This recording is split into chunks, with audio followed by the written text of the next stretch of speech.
Forget the old castles and ancient kings. Some of the real power that shaped modern Scotland was forged not on battlefields, but in the back rooms of tailor shops and the bustling floors of city markets. While names like Rockefeller and Rothschild dominate global headlines, Scotland has its own hidden dynasties. Families who often arrived with nothing and built empires that would change the very fabric of the nation. This isn't just a list of names and numbers. This is a story of ambition, of prejudice overcome, and of a unique cultural fusion that even gave birth to the kosher kilt. It's the story of how a small, determined community, fleeing poverty and persecution in Eastern Europe, became an engine of Scottish commerce. But ranking the richest is tricky. Many of these fortunes peaked in the 20th century and have since been diversified, donated, or scattered. So this isn't a simple countdown of today's bank balances. It's a ranking of influence, impact, and the sheer scale of the empires they built. From retail titans to the quiet power players of today, we are counting down the 10 most significant Jewish families in Scottish history. What you're about to hear is the ultimate story of how fortunes were made and how they continue to shape the nation. Stay tuned. Number 10. The Sragowitz family. Coming in at number 10, we have a family that represents a vital, yet often overlooked, part of Glasgow's commercial history. The Strang family, originally Sragowitz. Their story isn't one of global retail empires, but of cornering a niche, mastering it, and using that success to become pillars of their community. The family's patriarch, Alexander Sragowitz, was born in Russia around 1886, and, like so many others, journeyed to Scotland for a better life. He settled in Glasgow, the nation's industrial heart, and a magnet for Jewish immigrants. Life was tough in the crowded Gorbals tenements, but for those with grit, it was a place of opportunity. The Sragowitz family found their footing not in common trades like tailoring, but in the world of flooring. David Strang, a senior member of the community, explained that the family, like many others, anglicized their name. It wasn't always about hiding from anti-Semitism, he said, but for sheer practicality in a country where few could pronounce or spell the original name. With a simpler name, the family built a formidable local business, Floor Coverings Distributors, Glasgow Limited. For decades, this company was a major player in the west of Scotland. While other families on this list would dominate the high street, the Strangs dominated the very ground people walked on. They became key suppliers for countless homes and businesses, building a quiet but significant success from linoleum, carpets, and tiles. This allowed them to get deeply involved in the social and philanthropic life of the Glasgow Jewish community. They were key figures within a tight-knit group. We'll discuss later. Families who supported each other in business and in their shared commitment to Zionist causes and local charities. The family's wealth wasn't splashed across headlines, but it was evident in their sustained business and community leadership. Their company was eventually sold in 2019, marking the end of an era.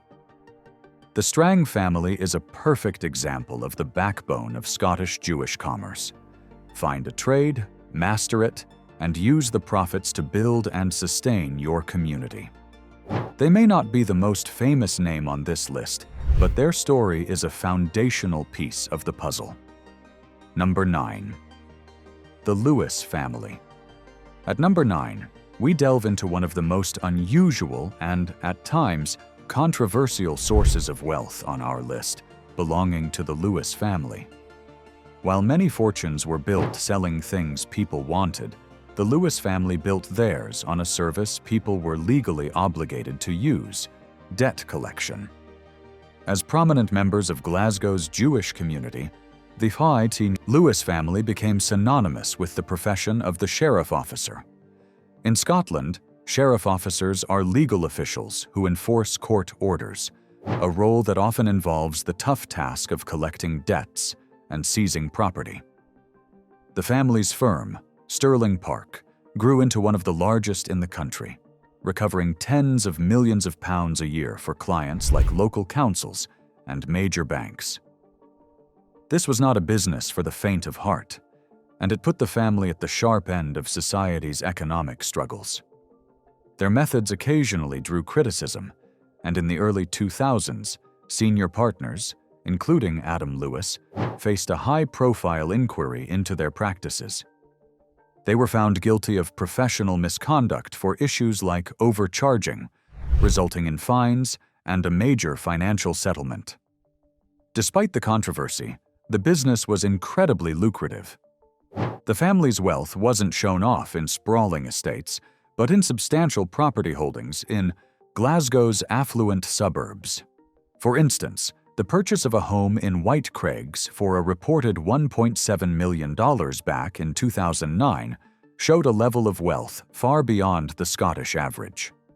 This financial strength made the Lewis family influential figures. They were known to be central to the Caledonian Cousinhood, a network of interconnected Scottish Jewish families dedicated to supporting Zionist causes and community institutions. Their financial clout made them important donors and power brokers within this circle. The Lewis family's story is complex. It shines a light on a less glamorous but highly profitable corner of the business world and shows how wealth, even when generated through contentious means, can translate into significant community influence. Number 8. Mark Cohen. Coming in at number 8, we shift from historical titans to a modern force representing the contemporary face of Scottish Jewish enterprise. Mark Cohen. His story proves that influence isn't always measured in billions of pounds. Sometimes it's measured in salt beef sandwiches and cultural survival. Mark Cohen owns Mark's Deli in Giffnock, a Glasgow suburb that is the heart of today's Scottish Jewish community. But this is no ordinary deli. Mark's Deli is an institution.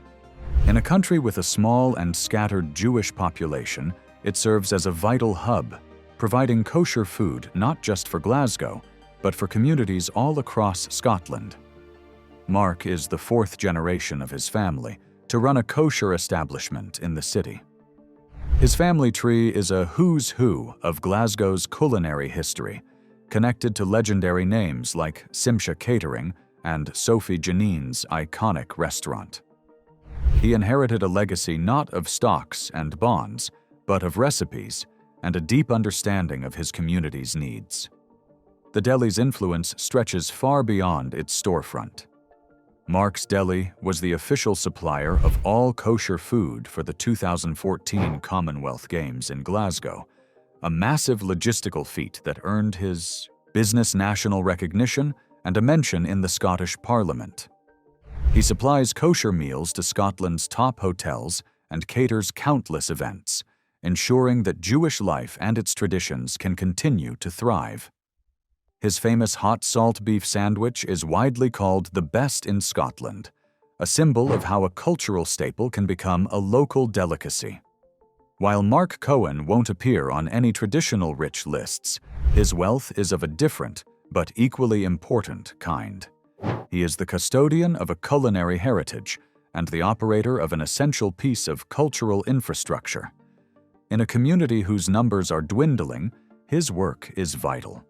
He shows that in the 21st century, Jewish enterprise in Scotland isn't just about building new empires, but about sustaining a precious legacy, one kosher meal at a time. Number 7. The Goldberg families. At number 7, we encounter a name that's almost synonymous with commerce in 20th century Glasgow. Goldberg. But this isn't the story of a single dynasty. It's more of a mosaic. It's about several entrepreneurial families, often unrelated by blood, but united by a common name and a shared ambition that left a huge mark on the city.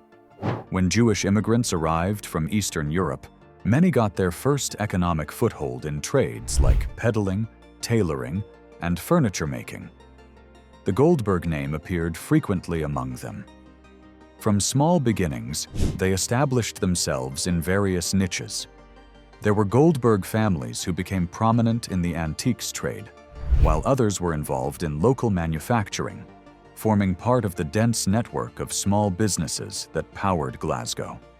One of the most prominent figures was Sir Abraham Goldberg, an Edinburgh-born academic who became a world-renowned professor of medicine at the University of Glasgow. While his wealth came from a distinguished professional career, not a business empire, his prestige brought great honor to the name and the community. However, the most famous commercial legacy associated with the name came from a different family entirely, the Jacobs family, who we'll meet later in this countdown. They founded the iconic A. Goldberg & Sons department stores, and their story is so big it deserves its own spot. So, why include the Goldberg families as a collective entry? To acknowledge the widespread impact of individuals sharing this name. They were part of the influential network of Zionist families in Scotland, contributing to its philanthropic and political efforts. The Goldberg name appears again and again in the annals of Scottish Jewish history, representing a broad movement of economic uplift and community building. This entry isn't about one family's fortune, but about the collective force of a name that came to represent Jewish entrepreneurship in Scotland. Number 6. The Caledonian Cousinhood. Coming in at number 6, we aren't looking at a single family, but at a powerful concept that has shaped Scottish, Jewish life for over a century. The Caledonian Cousinhood. This isn't a formal club, but a term for a close-knit network of prominent Jewish families, bound by intermarriage, shared business interests, and a deep commitment to Zionism and local philanthropy. The wealth of the cousinhood isn't a single fortune, but a collective financial power that has been strategically used to support their community for generations. The network's origins go back to the late 19th and early 20th centuries. As Jewish families established themselves in Scotland, business dynasties in property, retail, and professional services began to form close social ties. Surnames we've already mentioned, like Lewis and Strang, along with others like Walton and Lynx, became pillars of this informal alliance. Much like the famous Rothschilds strategically married cousins to keep their fortune in the family, these Scottish families created a powerful and enduring social and economic bloc.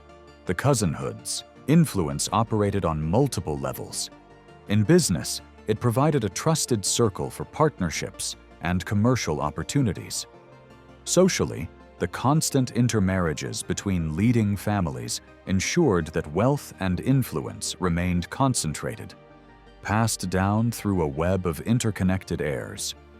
But their most visible impact was in politics and philanthropy. The families of the Caledonian cousinhood were, and still are, the primary financial backers of Zionist organizations in Scotland, funding advocacy and cultural programs for decades. At the same time, this wealth has been directed toward local institutions, funding everything from synagogues and community centers to welfare charities like Jewish Care Scotland.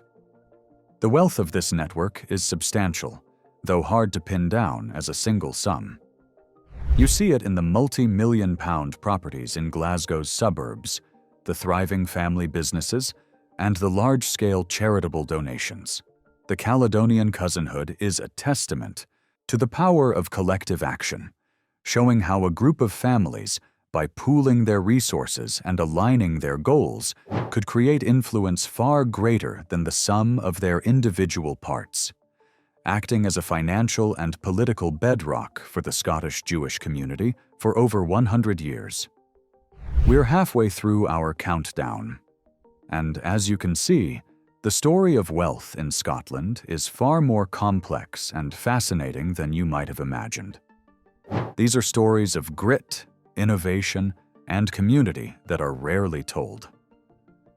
If you're finding this journey as intriguing as we are, make sure to hit that subscribe button and ring the bell so you don't miss our upcoming dives into hidden history.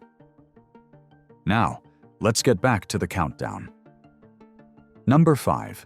The Heilbronn and Simons families. At number 5, we have a family who represents a different kind of immigrant success story, one that helped build the very foundations of Glasgow's civic and commercial life, the Heilbronn and Simons families.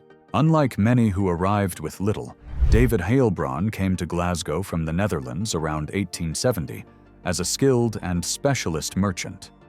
He wasn't a tailor or a peddler, he was a wine merchant, a cigar importer, and a maker of cordials and bitters.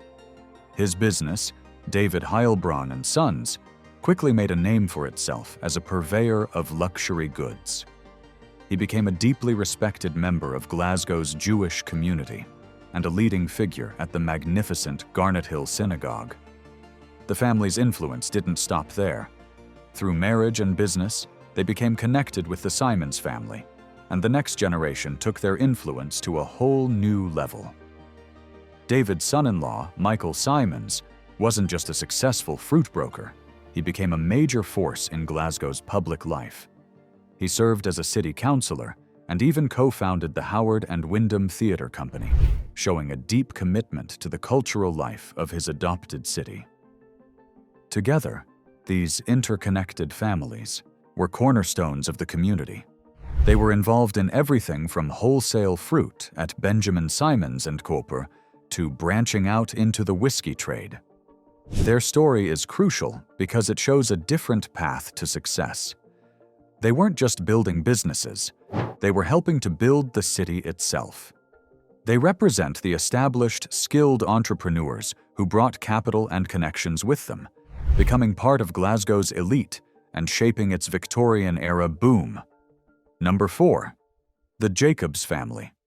Coming in at number 4, we have the family that took a fledgling store and turned it into a Scottish retail institution. A name once as much a part of the high street as the cobblestones themselves. The Jacobs family, the driving force behind the A. Goldberg and Sons department store empire. While the store was founded in 1908 by an immigrant named Abraham Goldberg, who started by selling cloth from a small shop, it was the Jacobs family who masterminded its meteoric rise. Through strategic marriages and shared business savvy, the Jacobs clan became intertwined with the Goldbergs, eventually taking the reins and steering the company into its golden age. The key figures were Mark and Cyril Jacobs, who, along with Ephraim Goldberg, turned Goldbergs into a household name. Under their guidance, A. Goldberg and Sons revolutionized Scottish retail. They were pioneers of a concept that transformed working-class life: buying on credit.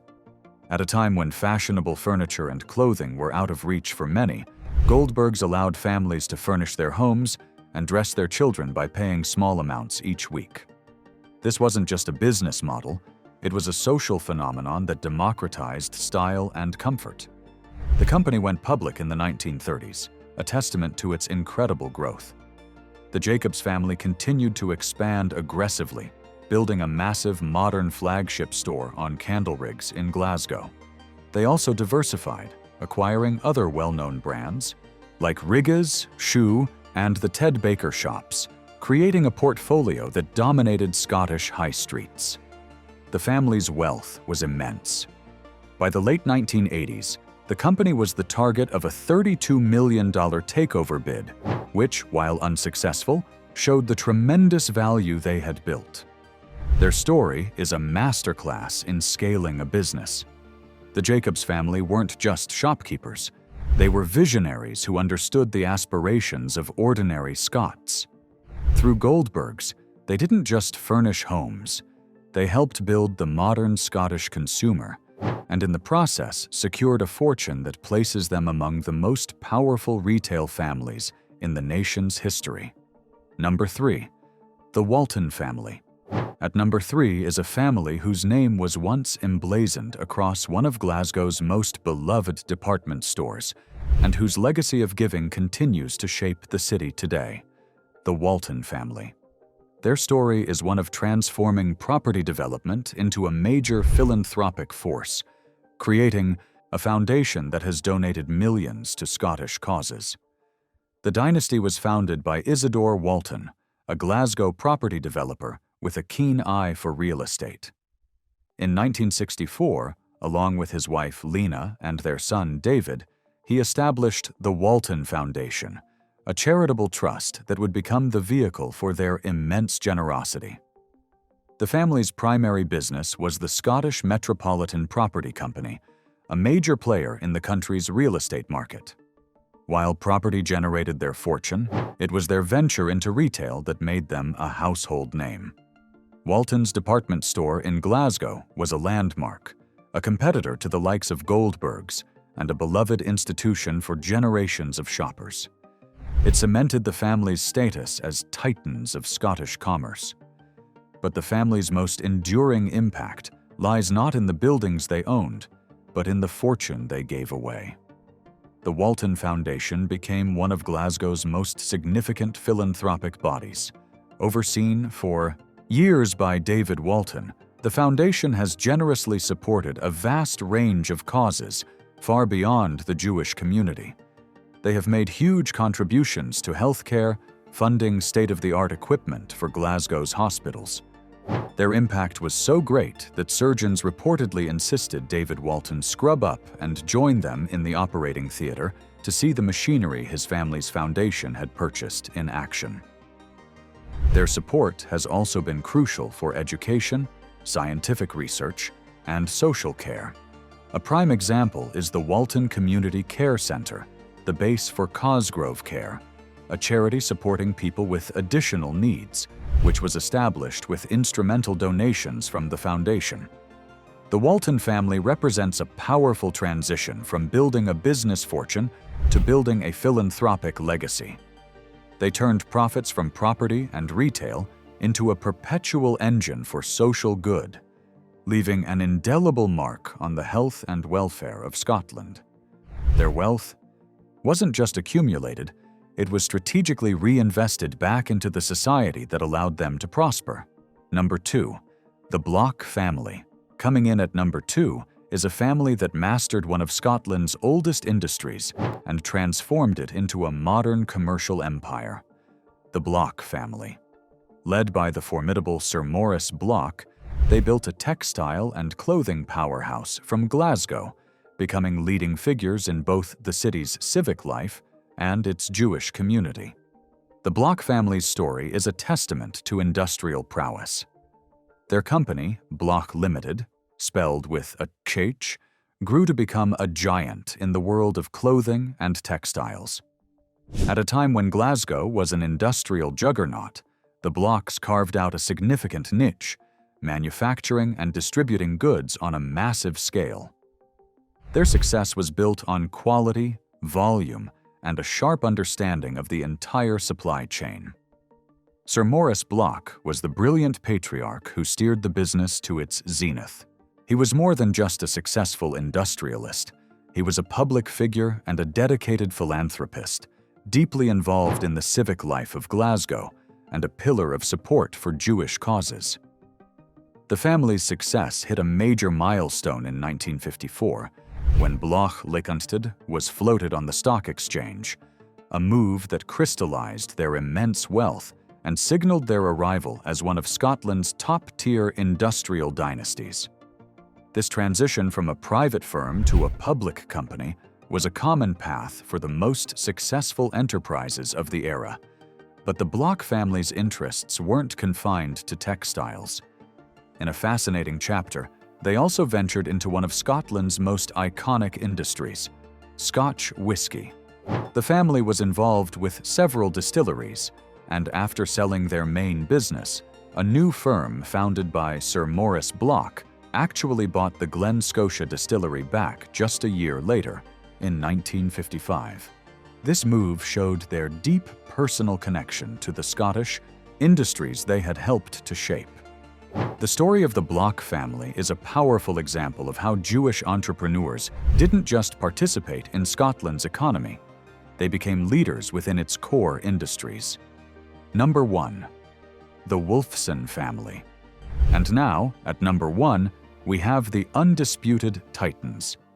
The family whose name is synonymous with one of the greatest rags-to-riches stories in British history, and whose fortune and philanthropic legacy are simply staggering.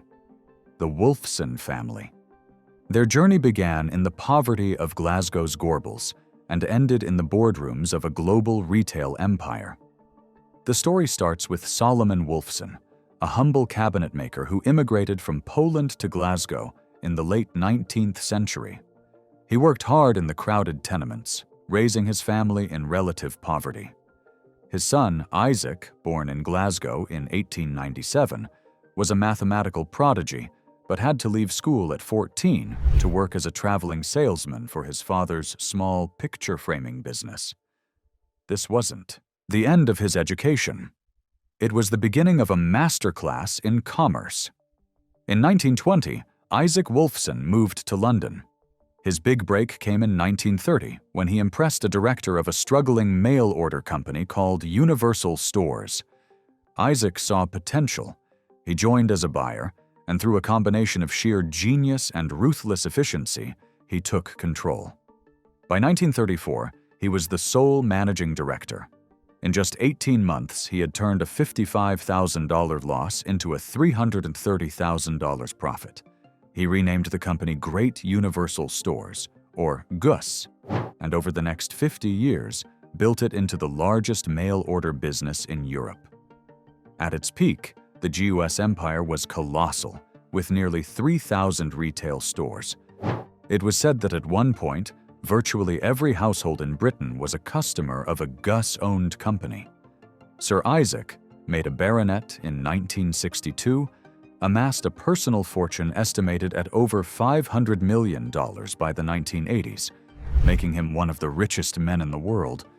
But the story doesn't end with profits. A devout Orthodox Jew, Sir Isaac became one of the 20th century's greatest philanthropists. In 1955, he, his wife Edith, and their son Leonard established the Wolfson Foundation. Initially funded with GUS shares, the foundation has since awarded over $1 billion, equal to over $2 billion today, to more than 14,000 projects. It has been a monumental force for good, funding everything from cutting-edge medical research to founding Wolfson colleges at both Oxford and Cambridge universities. The son of a poor Gorbals cabinet maker didn't just build a retail empire. He created a philanthropic dynasty that has profoundly shaped British science, health, and education for over 70 years. The Wolfson family story is the ultimate testament to the immigrant dream, and they are, without question, the most influential and richest Jewish family in Scottish history. From the floor-covering specialists of Glasgow to the global empire of Great Universal Stores, the story of Scotland's Jewish families is a powerful chronicle of resilience, ingenuity, and staggering ambition. The names on this list, Wolfson, Bloch, Walton, and more, were the architects of modern Scottish commerce. They introduced new ways of doing business, built brands that became household names, and created fortunes that rivaled the old landed aristocracy. But what truly sets their stories apart is the powerful theme of legacy. These families rarely built wealth just for wealth's sake. They established foundations that have poured hundreds of millions into Scotland's hospitals, universities, and cultural institutions, creating a lasting impact that goes far beyond the balance sheet. They built and sustained a community, ensuring their shared heritage would thrive for generations. The great retail empires may be gone, the names may have faded from the high street, but the impact of these families is woven into the very fabric of Scotland. Their story is a crucial and often untold chapter of the nation's history. It proves that some of the greatest Scottish fortunes weren't inherited through land or title, but were built from scratch by outsiders who saw in this country not just a refuge, but a chance to build a better world. Thank you for joining us. Which family's rise did you find most inspiring? Let us know in the comments below. Don't forget to like and subscribe for more hidden histories. Until next time.